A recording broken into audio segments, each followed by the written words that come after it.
जी, अस्सलाम वालेकुम वरहमतुल्लाहि वबरकातुहू। तो आपसे गुज़ारिश है कि जिन भाइयों ने हमें पहले कहा हुआ है, भई हमारी जो अपॉइंटमेंट है ग्रीस की, आपने बुक करनी है तो हम पहले आए, पहले की पेमेंट करके दे रहे हैं, ठीक है?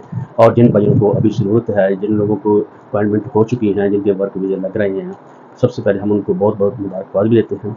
इसके साथ-साथ जिन भाइयों को ज़रूरत है, भई हमारी अपॉइंटमेंट बुक हो जाए, उसमें थोड़े बहुत मसले आते हैं, उसका पता नहीं चलता कब ओपन हो रही है, किस वक़्त नहीं ओपन हो रही, और साथ-साथ हम उस बंदे को जो हमसे अपॉइंटमेंट बुक कराता है, तो हम उसको गाइड भी कर देते हैं। भई आपने ये आपको इंटरव्यू में सवाल होंगे, जब मेडिकल कराने जाएँगे ये बात होगी, और जब आप अपने एम्बेसी में जाएँगे तो वो आपसे ये किस किस्म के सवाल भी करेंगे, और क्या किस तरीके से आपने कौन-कौन से डॉक्यूमेंट लेकर आपने जाने हैं। तो वो भी हम गाइड कर देते हैं। जिन भाइयों अपॉइंटमेंट नहीं बुक कर पा रहे हैं, तो अगर हमारे बिहाफ़ पे हम सबको कहते हैं भई आप सर्विसेज़ दे दें, तो इंशाअल्लाह अज़ीज़ हम उनको मायूस नहीं करेंगे। और जिन भाइयों की हमने अपॉइंटमेंट बुक की है, पिछली दफ़ा हमने काफ़ी सारी की थी, अभी जितनी हमने ली थी वो सारी की अल्हम्दुलिल्लाह बुक हो गई हैं।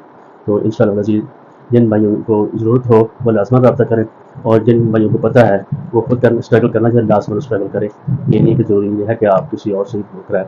तो अगर आप नहीं बुक कर पा रहे तो हमारी सर्विस आपके लिए हाज़िर है। दुआ में याद रखिएगा, और ग्रीस को याद रखिएगा। हम जिन भाइयों के डॉक्यूमेंट जो अभी से वर्कर परमिट लग रहे हैं, हम उनको मुबारकबाद भी देते हैं और दुआ भी करते हैं, और जिनकी अपॉइंटमेंट हुई है उनके लिए भी कोशिश करते हैं, दुआ करते हैं कि उनकी अपॉइंटमेंट बुक हो जाए।